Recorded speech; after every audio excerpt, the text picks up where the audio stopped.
Hi, my name is Adriana.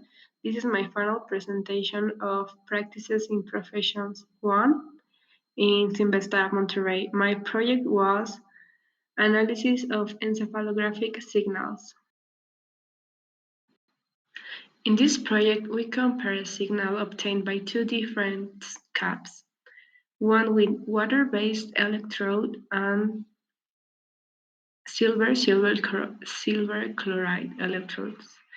These two determine which one is better and if we can replace the silver chloride electrodes to water-based electrodes.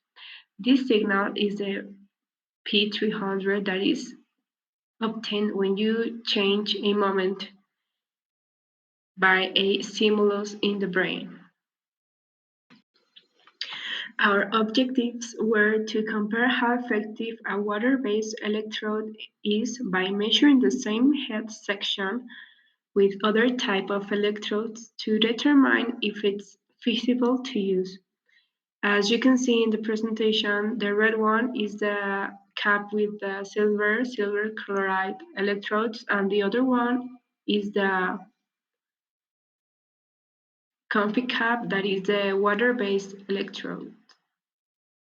And also, another objective is to automate processes by using programs such as MATLAB to improve the efficiency when we perform some processes of this kind. Our first and most important goal is to verify that if we use a cap with water electrodes, we will have the same results as if we use the cap with silver chloride electrodes. Also, a second goal is to learn how to use these equipment that we have never used to obtain EEG signals. The specifications for this project were to use correctly the caps so that we didn't have a signal that were too noisy or contaminated. So for the first cap, that is the silver chloride electrodes, I'm going to show you the steps. First, you will have to remove all the metal things that touch your body, such as earring, necklaces, or bracelets. Then, with an abrasive pad, you will clean up your earglobes. Then you will grab a piece of paper and put it on some alcohol, and you will clean up all the dead skin that remain there. Then you will with the ear electrodes, you will put them some conductive gel and put it in your ears. Then you will measure the impedance of between them, and it has to be lower than 5 kiloohms. If it isn't 5 kiloohms or lower, you will have to make circular movements with a syringe until you have lower an impedance lower than 5 kiloohms. Then you will make two measurements to your head. One from the nation, to the inion, and it will help you to do one central mark. Then you will make another measurement around your head that will help you to make two more marks that will be the place to put the disposable sponge disc. After this, you will put two more electrodes to have the electrooculogram so that you can remove the artifacts of the blinking of the signal, You will also put conductive gel and make sure the impedance is lower than 5 kiloohms. After this, you will put the cap helping yourself with the with the sponges, you'll make sure that the electrodes are perfectly in its place. And before you tied it up, well, you have to put the belt here, and you will pull the tires and secure your cap. After this, you will put in each electrode that you will use some electrode gel, sorry, conductive gel, and you will repeat the same steps that the impedance has to be lower than 5 kilo ohms, and if it isn't, you will make circular moves so it will make a good contact with it. Once you finish all your uh, electrodes with a good impedance, you will be able to use the cup. Then for the another cup, you will put an electrode here in this area of your ear, so it will be the ground,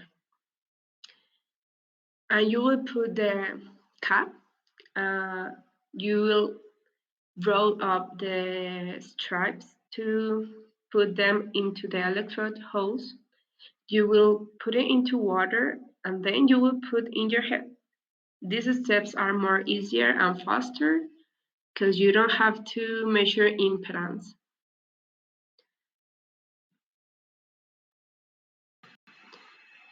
Because these studies are not for medical purposes, there are no regulatory standards for procedures. However, it is important to highlight these rules that help in the creation of neurological devices. First, the ISO 13485 that makes sure that devices comply with the customer regulatory requirements.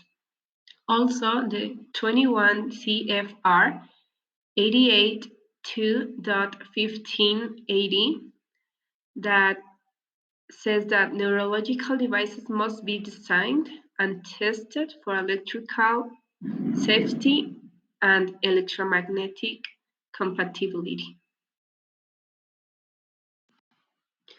My personal contribution for this project was the MATLAB code that we wrote to have the average P300 signal. Also, I participated in every experiment we did with different subjects, like placing up the cap or measuring the cap with the polemus. Also, this experiment can contribute to the science because one problem we had, if we wanted to look for information on the internet, we couldn't find a lot because there is no documentation about the water-based electrode cap or the silver chloride cap or the polemus. These aren't things that common people use, so the information about this is almost zero. So I think that if we made more experiments, we can like have more information about the difference between these caps because one experiment isn't enough. So yeah, it can be good to future neurological experiment. We learn how to place different electrode caps with their own specifications, as I already mentioned, to have a correct measurement of the signal.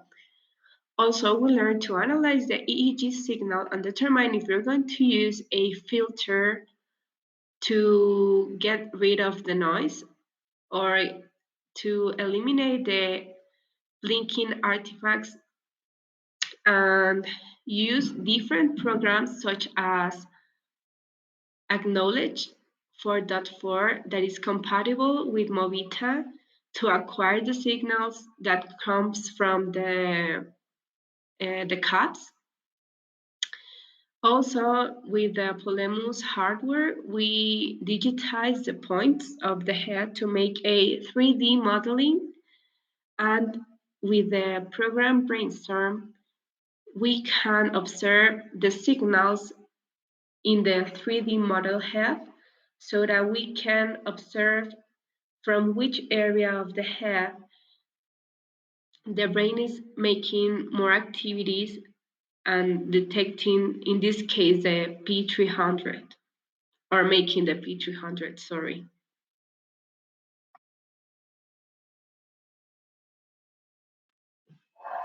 In conclusion, for this experiment, we determined that both signals obtained with the caps were similar in magnitude, but the one obtained with a cap with water-based electrodes was noisier than the signal obtained with the silver chloride electrodes.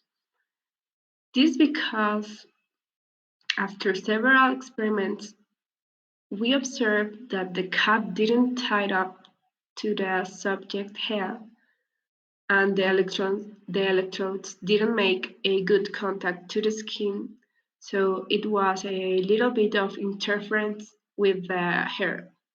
So it's important to know that if you want to do experiments with this cap, you have to do modifications to its size so you will have excellent results. According to the IEEE ethics, we determined that the cap that use the water electrodes isn't as good to the environment because it uses strips, and these strips, once you finish the experiments, you put it in the garbage, so you can recycle them because it they won't work again. Also, according to these ethics, we determine that work team is important because you can like make feedback to the experiment to have more ideas. Also, with the persons in Cinvestav, they teach us how to use the cups correctly because they aren't easy to put. And if we didn't make these procedures well, we wouldn't have the results that we have. So yes, you can like replace the silver chloride electrode cap with the water-based electrode, uh, because you have a better option in time because you just like roll up the strips that you're going to use, put it in water, and just put it to the cup. It's more fast. Sorry, it's faster than use the other cup that it will take up to 40 minutes to put it on. But in results, if you don't make the modifications to the cap, you will have a noisier signal that maybe can difficult you to identify the segment of, in this case, the P300 that you're looking in the complete signal. So yeah, I will say that my experience in Cinvestav was good. I learned a lot. And thank you. This was everything.